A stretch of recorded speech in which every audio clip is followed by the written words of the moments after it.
El día de hoy tengo el gusto de presentar a ustedes al doctor Leopoldo Herrera, neurocirujano de amplia experiencia en trauma craneoencefálico, que fue muchos años jefe de servicio del Instituto Mexicano de Seguro Social. El doctor Pablo Herrera es un súper experto en trauma, tiene innumerables publicaciones, sí, de hecho es una de las gentes más reconocidas en el país por su experiencia al respecto. En esta ocasión lo invitamos para que nos haga el favor de darnos dos pláticas. La primera será la fisiopatología del trauma craneoencefálico y la segunda, el tratamiento médico orientado a cuál de todos y cuándo y el por qué. Gracias, Pablo, por estar con nosotros. Soy el doctor Leopoldo Herrera Gómez, neurocirujano, y hoy les voy a hablar del tratamiento médico del traumatismo cráneoencefálico. Y esto es de gran importancia para todos nosotros como neurocirujanos que nos dedicamos a este órgano maravilloso que es el cerebro. Nuestro cerebro, divina luz que irradia salud y ciencia. ¿Qué vamos a ver? Les voy a hablar de qué es lo que hacemos parte del tratamiento médico en una unidad de alta especialidad dedicada al trauma de cráneo, como es Magdalena de las Salinas. Actualidades en el tratamiento médico de la lesión cerebral traumática. Y empezaré con eso. Actualmente ya no denominamos traumatismo craneoencefálico, denominamos lesión cerebral traumática aguda, de acuerdo a las guías de práctica clínica a partir del 2013 que se hizo la revisión. Cambió. Y esto va de acuerdo a la clasificación internacional de lesión cerebral traumática y sobre todo al CIE-10 para poder hacer la clasificación. El Hospital Magdalena de las Salinas, para poder llevar a cabo el tratamiento de ese tipo de pacientes, cuenta con un servicio de urgencias en donde a veces recibimos hasta 140 pacientes por día en los diferentes turnos.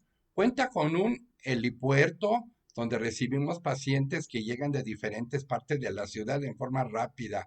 Un lugar para recibir hasta 10 o 12 ambulancias. Un servicio de urgencias, una consulta externa. Tenemos 5 camas de unidad de reanimación. Nuestra terapia intensiva cuenta con 18 camas con especialistas dedicados a ella. Los intensivistas manejan la unidad de reanimación y también la terapia intensiva. El servicio de neurocirugía cuenta con 26 a 27 camas en el cuarto piso, pero generalmente tenemos pacientes con trauma de cráneo y otras patologías a lo largo de toda la unidad hospitalaria de trauma. Y esto es importante saberlo, puesto que tenemos a veces hasta 105, 110 ingresos por mes de trauma en todas sus modalidades en el servicio de neurocirugía. Pero tenemos pacientes en otros servicios, es decir, pacientes con lesión de cadera y trauma de cráneo, con trauma abdominal y trauma de cráneo. Y esto incrementa también el volumen de pacientes que tenemos. Generalmente, el 10% de los pacientes con traumatismo craneoencefálico van a requerir de un tratamiento neuroquirúrgico. Por eso es tan importante conocer qué tipo de tratamiento médico reciben el otro 80% de los pacientes. Este 10-12%, pues sí, obviamente va a requerir de una craneotomía, una cranitomía, unos trépanos, un levantamiento de fractura, no sé, todas las cirugías que llevamos a cabo dentro de la unidad específicamente. Pero el otro 80% requieren solamente de tratamiento médico como tal. El trauma es un problema de salud pública, es una epidemia no identificada como tal. Y esto es importante. ¿Por qué? Porque a veces decimos que el paciente con diabetes mellitus, con hipertensión, con insuficiencia renal, pero realmente el trauma nos está sobrepasando en todas sus modalidades actualmente. Y no tenemos medidas de prevención que son las más adecuadas. Por eso es una epidemia no identificada. Cada hospital hace su clasificación de acuerdo a su estándar o al tipo de hospital que es. Lo que sí sabemos es que es la primera causa de mortalidad en gente joven y actualmente se ha incrementado hasta un 39% en los pacientes jóvenes que andan en motocicleta. Eso sin contar las caídas de plano de ostentación, los atropellados, las volcaduras, las agresiones por terceras personas, los accidentes deportivos, etcétera, que frecuentemente llegan a nuestra unidad. Tenemos un promedio de 94,000 ingresos anuales y en procedimientos quirúrgicos entre trauma y ortopedia llevamos a cabo 16,000 procedimientos de trauma y ortopedia, y de estos un promedio de 600 son de traumatismo cráneoencefálico, neuroquirúrgico como tal.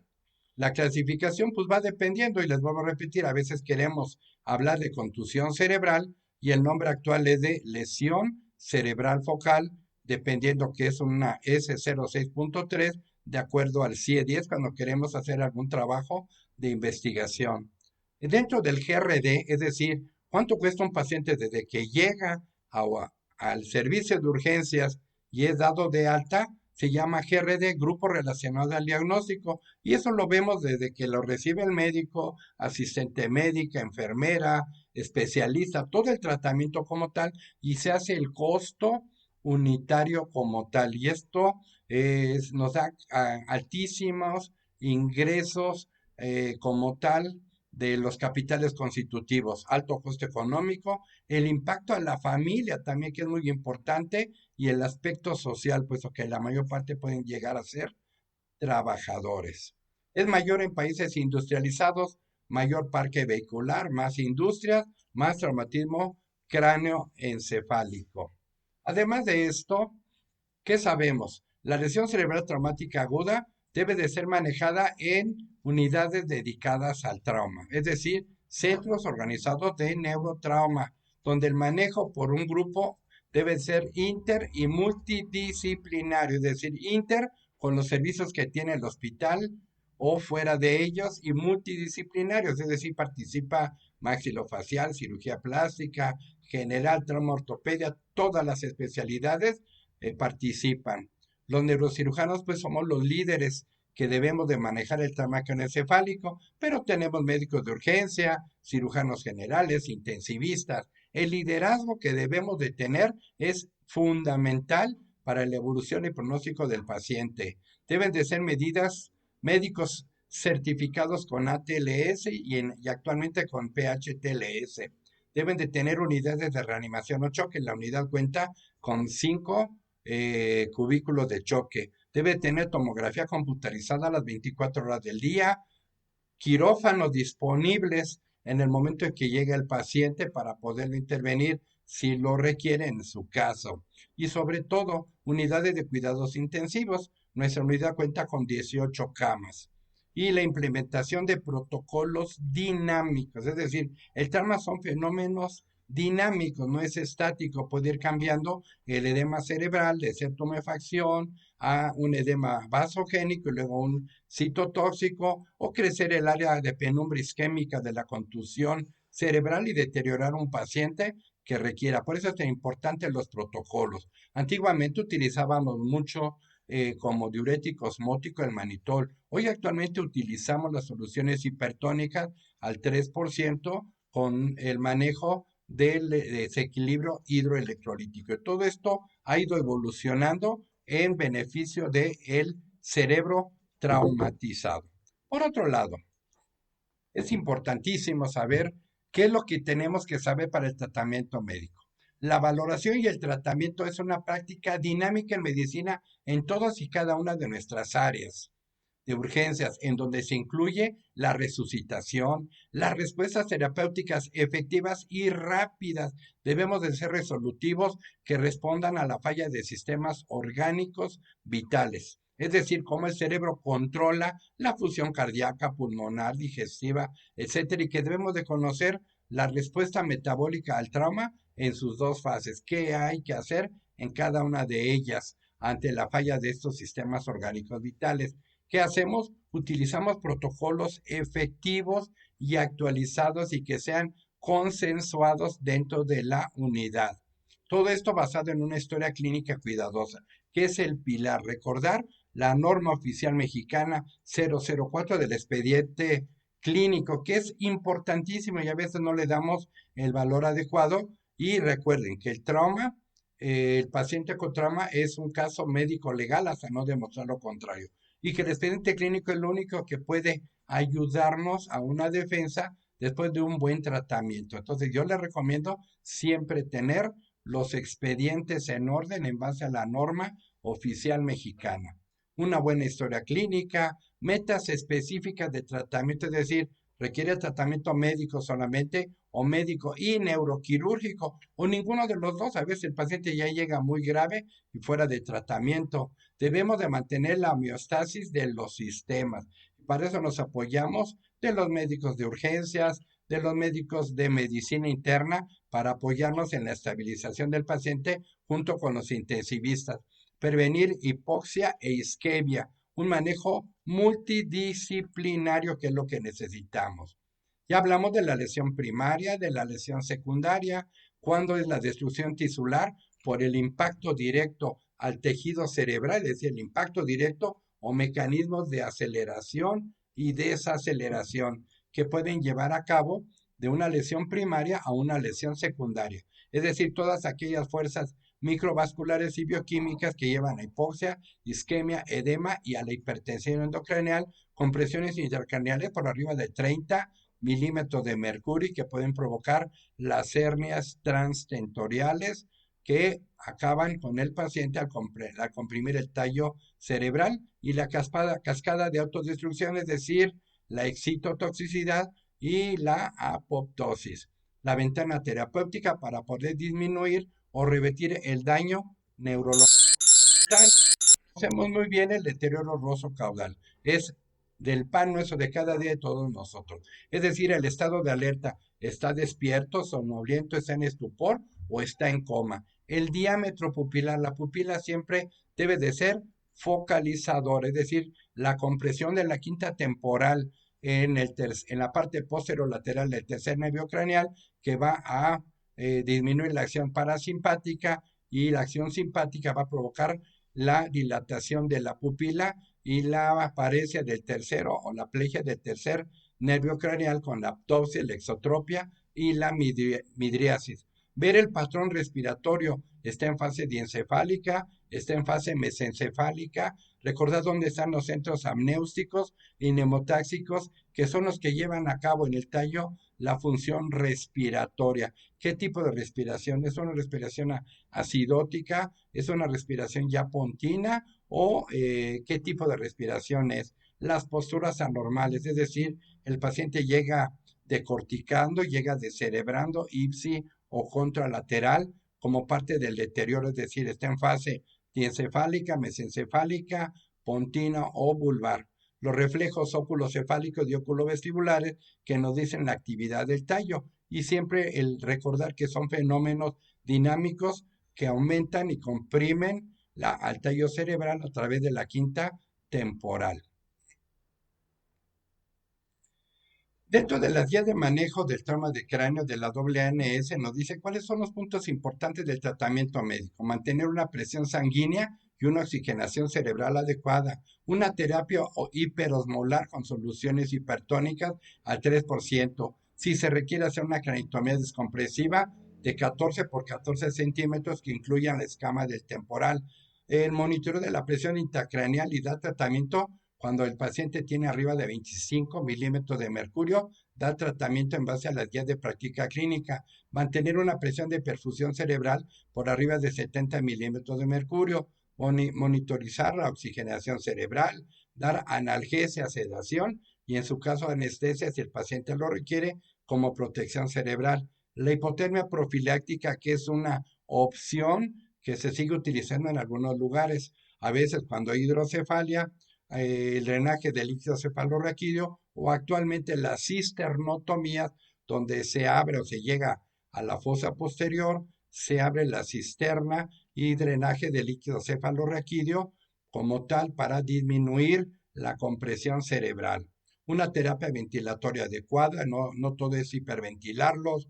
El manejo de esteroides, y esto siempre lo hemos comentado, el esteroide es fundamental en la fase tardía, no en la fase de tumefacción, no en la fase de edema vasogénico. sino ya entre el quinto, sexto, séptimo día, donde es un edema citotóxico y el edema de la contusión cerebral responde muy bien al uso de los esteroides. Y la profilaxis de las con fenitoína, de las crisis convulsivas, que sí previenen la epilepsia antes de los 7 días como parte del tratamiento. El aumento de volumen cerebral a expensas de un aumento del contenido y extracelular de sodio y agua es lo que provoca el edema cerebral. Se altera la barrera hematoencefálica y por lo tanto se acumula líquido en el parénquima cerebral y contribuye al aumento de la presión intracraneal. La tumefacción, que son en las primeras 24 horas, nos lleva a un incremento de volumen sanguíneo y disminución de retorno venoso. Como parte de la fisiología general, recordar, el parénquima cerebral, las neuronas tienen el 20% de líquido, los astrocitos el 80%, que es a donde se lleva a cabo el edema cerebral, que es el 70%, sangre 15% intracraneal y el líquido cefalorraquídeo, que es el 15%, que es lo que debemos de mantener en equilibrio para evitar la compresión de nuestro tejido cerebral del paciente. La interacción de los tres componentes y la relación presión-volumen en base a la teoría de Kelly-Monroe. El edema vasogénico se debe a un aumento de la permeabilidad capilar y es un filtrado plasmático que incluye proteínas. Está localizado en la sustancia blanca, sobre todo en los astrocitos, y condiciona aumento del volumen extracelular. El citotóxico entre el cuarto y séptimo día es neuronal y glial, aumento del contenido intracelular. Con sodio y agua la permeabilidad capilar es normal, pero hay disminución del espacio extracelular y se localiza en sustancia gris o blanca. Aquí es donde hemos visto que funciona mejor el esteroide. Y el intersticial, el periventricular, por bloqueo de la absorción de líquido cefalorraquídeo en la sustancia gris periventricular. Cada uno de ellos es importante y lo vemos. Por ejemplo, en el trauma de cráneo podemos tener cualquiera de ellos, pero en los primeros días del traumatismo, en el edema cerebral difuso. El citotóxico entre el cuarto y séptimo día y se encuentra generalmente alrededor de las contusiones cerebrales o en la hidrocefalia. Y todo este edema cerebral local o global va a provocar un vector de volumen, no efecto de masa, vector de volumen con desplazamiento de estructuras y la formación de hernias transtentoriales. Las hernias cerebrales, que puede ser una hernia subfacial del cíngulo o una hernia uncal que es transtentorial descendente de las quintas temporales, o la cerebelosa cuando haya más aumento de la presión intracraneal en la fosa posterior. ¿Cuál es el cuadro clínico que vemos? Inicialmente es inespecífico. Hay signos focales y difusos de disfunción cerebral, cefalea, y eso lo vemos frecuentemente en el trauma moderado y a veces en el leve. Hay cefalea, náusea, vómito y papiledema, que es la tríada de la hipertensión, deterioro del estado de alerta, trastornos respiratorios, trastornos circulatorios, y no es tan frecuente, pero sí vemos la tríada de Cushing, hipertensión arterial, bradicardia y bradinea. Y esto nos habla de que el paciente se puede herniar en cualquier momento y tener un deterioro roso-caudal súbito. ¿Qué es lo que hacemos de tratamiento médico inicial? El manejo de la vía aérea en un paciente con Glasgow menor de 8. No hiperventilamos el primer día porque es tumefacción.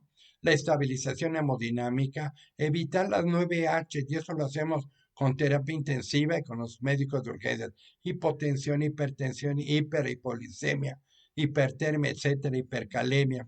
El control de la glicemia y los electrolitos cardiopulmonares, proteger la vía aérea para evitar la broncoaspiración, el SIRPA o las arritmias. Factores endocrinológicos como el síndrome inapropiado de hormona antidiurética o los factores natriuréticos de aurícula derecha que pueden producir un cerebro perdedor de sal con hiponatremia cerebrales. Gastrointestinales, damos profilaxis para la gastritis medicamentosa y de angustia para evitar las úlceras. Y actualmente estamos usando protectores de mucosa gástrica, además de el omeprazol, usamos el sucralfato. Profilaxis de convulsiones como la fenitoína para prevenir convulsiones antes de la primera semana y el manejo de la presión intracraneal. ¿Qué hacemos? La posición semiforme, levantar la cabeza a 30 grados, fundamental para mejorar el retorno venoso. La analgesia, sedación, la ventilación controlada, el control de la presión intracraneal, el control del dolor es fundamental. A veces vemos que el paciente tiene fracturas múltiples y debemos de dar analgesia para evitar que esto incremente la presión intracraneal. El tratamiento de las convulsiones, el paciente ya ha tenido lesiones epileptógenas, como las heridas por arma de fuego, las contusiones, controlar la temperatura, la protección cerebral, el manejo de normovolemia. No tenemos por qué deshidratar al paciente y deshidratar a nuestro cerebro.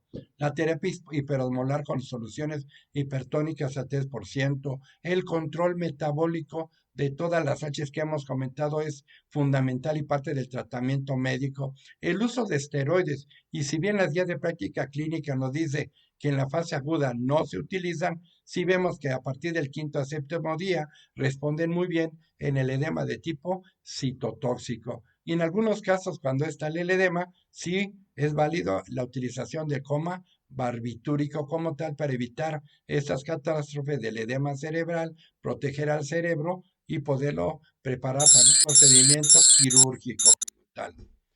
¿Qué nos dicen las guías ya para terminar de la AANS? Dice, paciente con trauma de cráneo severo se debe de evaluar con el ATLS. ¿Para qué? Para hacer un diagnóstico y tratamiento médico. Se le debe de intubar, una intubación de secuencia rápida, ventilación controlada, oxigenación y manejo de cristaloides, en este caso de soluciones hiperosmolares al 3%, para evitar la herniación cerebral o el deterioro neurológico. Si esto sucede, pues sí nos dice la guía que hay que hiperventilarlo y incrementar la osmoterapia para resolución y llevar al paciente a tomografía. Y esto es fundamental.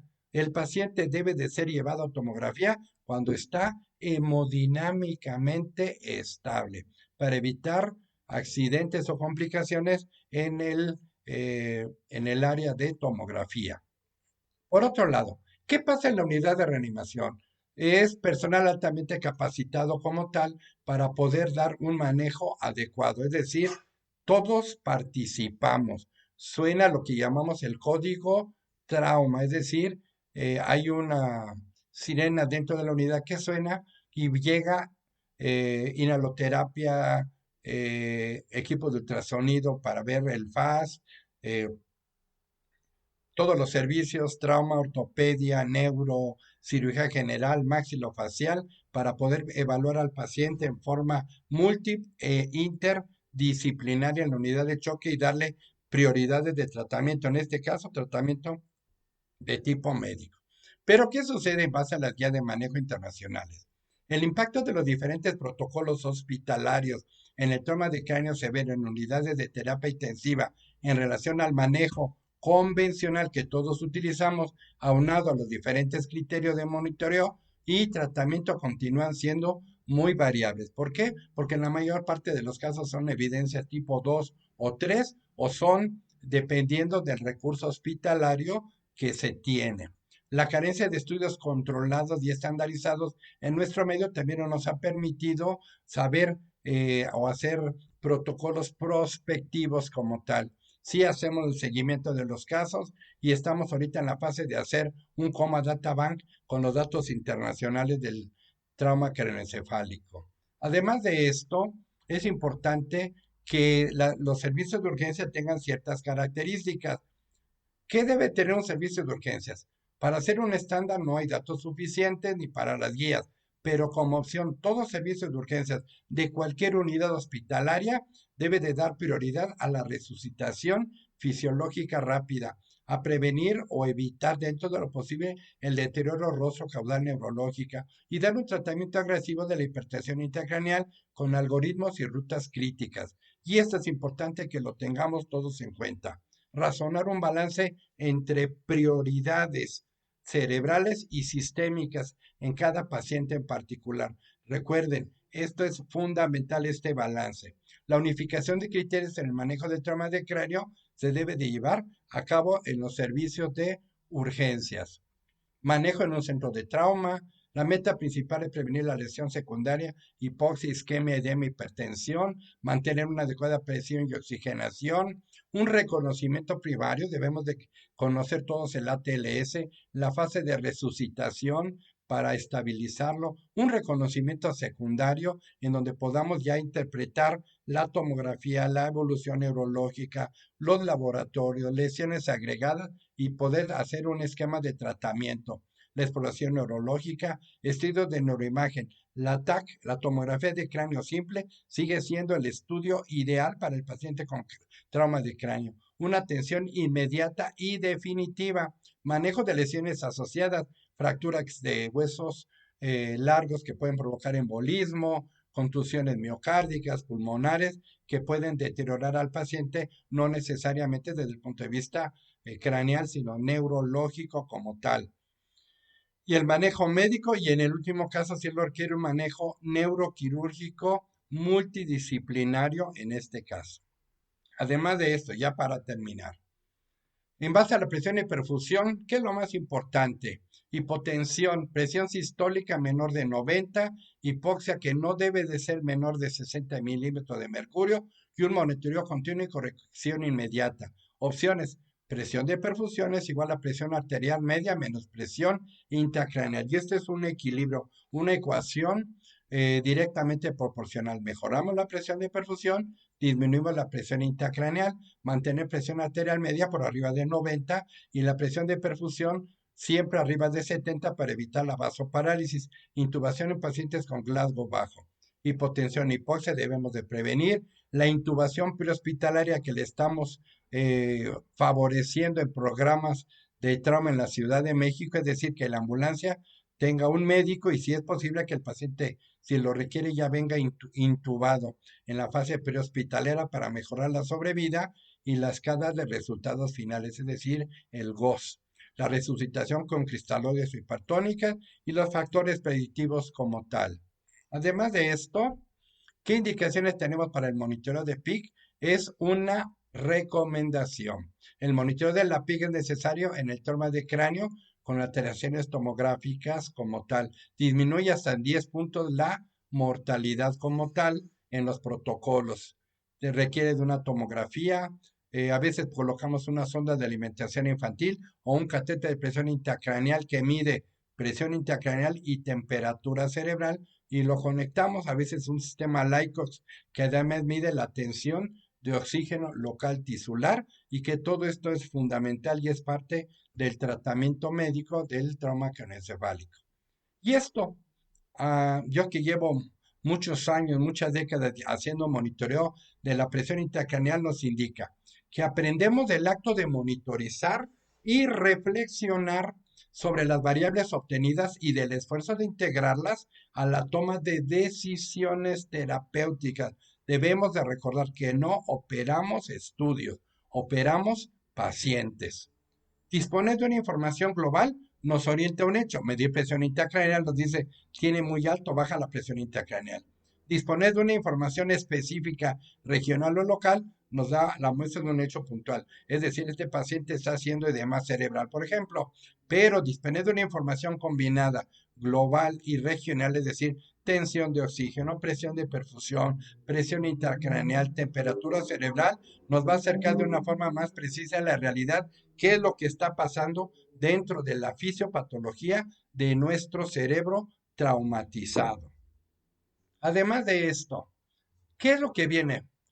Actualmente estamos utilizando también parte de la terapia de Lund hecha en Europa, en donde nos dice que la reducción de la presión de la microvasculatura disminuye el edema cerebral. Es decir, ya no nos vamos a lo global, nos vamos a lo capilar para mantener una presión coloidosmótica, a veces con la administración de albúmina o mantener hemoglobinas por arriba de 10.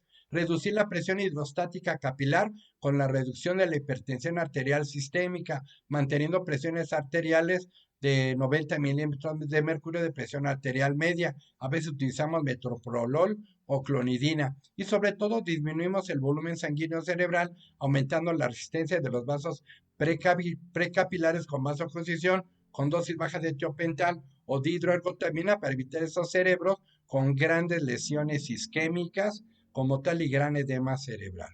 En general, ¿qué podemos decir ya como parte del tratamiento y de las conclusiones? La posición semifowler, la sedación, la ventilación controlada, el control de la presión intracraneal, controlar el dolor. A veces como médicos se nos olvida que el paciente tiene varias lesiones sistémicas y que hay que darles un buen analgésico o un buen antiinflamatorio no esteroideo. El tratamiento de las convulsiones, prevenirlas con el uso de la fenitoína, controlar la temperatura sistémica del organismo, proteger al cerebro. Hay medicamentos como tales. En este caso, lo sistémico es preponderante, la normovolemia, no sobrehidratarlos, no deshidratarlos, el uso de la osmoterapia, en este caso con soluciones hipertónicas al 3%, el control metabólico, controlando todas las 9 H's que ya comentamos, hipertensión, hipotensión, hipercalemia, hipocalemia, etcétera. El uso de los esteroides, siempre tan controvertido para el manejo de la lesión cerebral. Y siempre lo comentamos, el esteroide nos funciona muy bien en la fase tardía del edema cerebral citotóxico, el edema de la contusión cerebral que va creciendo, el edema cerebral global. Y cuando fallan todos estos sistemas, pues sí, el coma barbitúrico es fundamental. Aquí vemos la guía de práctica clínica que nos dice mantener una hipertensión intracraneal adecuada por abajo de 20 o PPC por arriba de 70, sedación y analgesia, fentanilo, midazolam, evitar dentro de lo posible la parálisis muscular o una hiperventilación inicial. Colocamos un catéter parenquimatoso. Es muy difícil colocar un catéter ventricular a menos que tengamos un endoscopio como tal. Usamos, aquí dice el manitol, las dosis bajas. Actualmente usamos la terapia hiperosmolar, la ventilación moderada como terapéutica de segunda línea, barbitúrico altas dosis, hiperventilación. A la altura de la Ciudad de México, la presión de dióxido de carbono no debe de estar menor de 30 milímetros de mercurio y en el último de los casos, la craniectomía descompresiva.